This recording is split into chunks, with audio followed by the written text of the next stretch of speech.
Today, we are tackling a really big and complex topic: substance-related and addictive disorders. We're going to look at the different substances, get into the science of what's happening in the brain, and explore the many paths to recovery. So, here's how we're going to break it all down. First, we'll get on the same page with some key terms.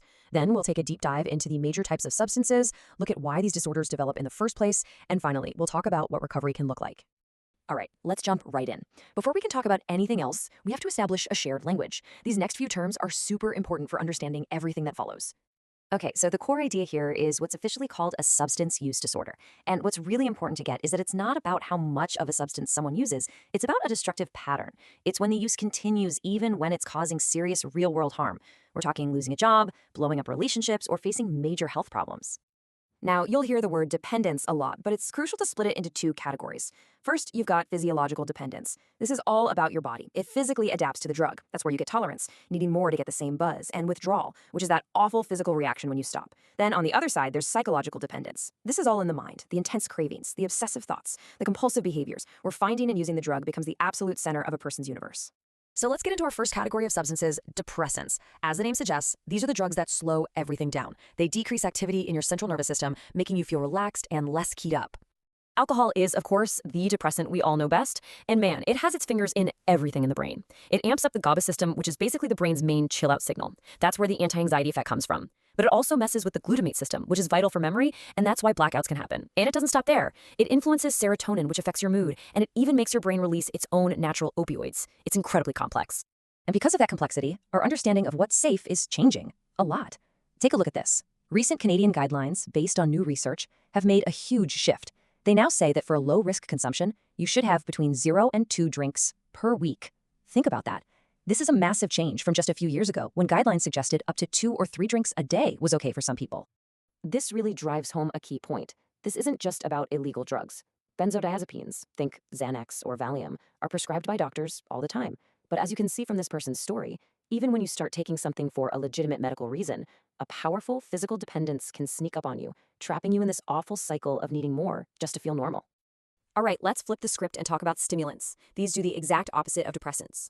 They hit the gas on your central nervous system, making you feel more alert, energetic, and awake. Cocaine has, and I am not exaggerating, a wild history. It comes from the coca leaf, which people in South America chewed for centuries to fight fatigue. But in the late 1800s, it just exploded in the West. And yes, it was famously one of the original ingredients in Coca-Cola.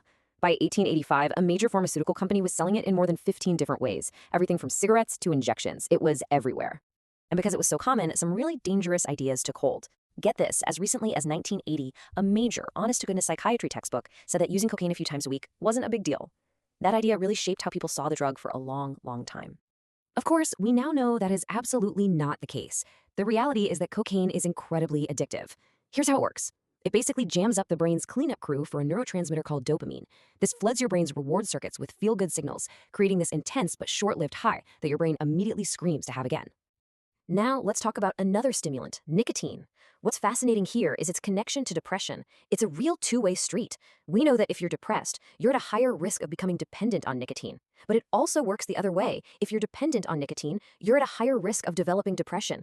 They feed into each other in this really complex and difficult cycle. Okay, moving on. Let's explore 2 more categories: opioids, which are incredibly potent painkillers, and hallucinogens, which, as the name implies, can totally change a person's perception of the world around them. Opioids, this includes prescription drugs, but also heroin and fentanyl, are at the heart of a massive public health crisis. They create a powerful euphoria, but they also lead to one of the most brutal withdrawal syndromes out there. It's so physically miserable that for many people, the main reason they keep using isn't even to get high anymore. It's just to avoid the agony of being sick. Then you have the hallucinogens, and LSD has had such a strange journey. It was discovered by accident in a lab. Then, in the 50s, believe it or not, researchers in Canada were seriously studying it as a treatment for alcohol use disorder. A decade later, it became the poster child for the 60s counterculture. And now, things have come full circle, and we're seeing a huge resurgence in legitimate medical research looking at its potential to treat mental health conditions. So, after all that, we get to the million-dollar question. Why? Why do some people develop these disorders? Well, let's dig into the biological and psychological roots. The main player here is something called the brain's pleasure pathway. Think of it as the wiring that evolved to make us feel good for doing things that help us survive, like eating or having sex. What psychoactive drugs do is they essentially hijack this system. They hotwire it, sending a signal that is way more powerful than any natural reward, and it tells your brain, whatever you just did, that was amazing. Do it again, now. And there's a theory that explains how this hijacking turns into a trap. It's called the opponent process theory. So you start by taking the drug for the high, the positive feeling. But your brain, always trying to stay balanced, creates an opposite negative feeling, the crash. After a while, your motivation starts to shift. You're no longer just chasing the high, you're desperately trying to run from the low. This becomes a vicious cycle where the highs get weaker and the lows get deeper. So, given how complicated all this is, what does recovery actually look like? Well, the good news is there isn't just one path. There's a whole landscape of different treatments and philosophies. Let's take a look at some of them. When we look at biological treatments, they tend to fall into three buckets. First is agonist substitution. That's like giving someone methadone instead of heroin. It's a safer, medically supervised substitute. Then you have antagonist treatments. These actually block the drug's effects, so if you use, you don't get high. And finally, there are aversive treatments, which basically make you feel sick if you use the substance, creating a strong negative association. But there's also a totally different way to think about this, and it's called harm reduction. This philosophy starts from a simple premise. People are going to use drugs. So instead of demanding everyone stop completely, the goal is to reduce the harm associated with that use, like preventing overdoses or the spread of disease. It's about meeting people where they are, and it's the idea behind things like safe injection sites. And one of the biggest changes in psychological treatment has been how we think about relapse. For a long time, it was seen as a total failure. But now, approaches like relapse prevention therapy teach people to see it differently, not as the end of the road, but as a misstep, and more importantly, a chance to learn, a chance to figure out what went wrong and build stronger skills for next time.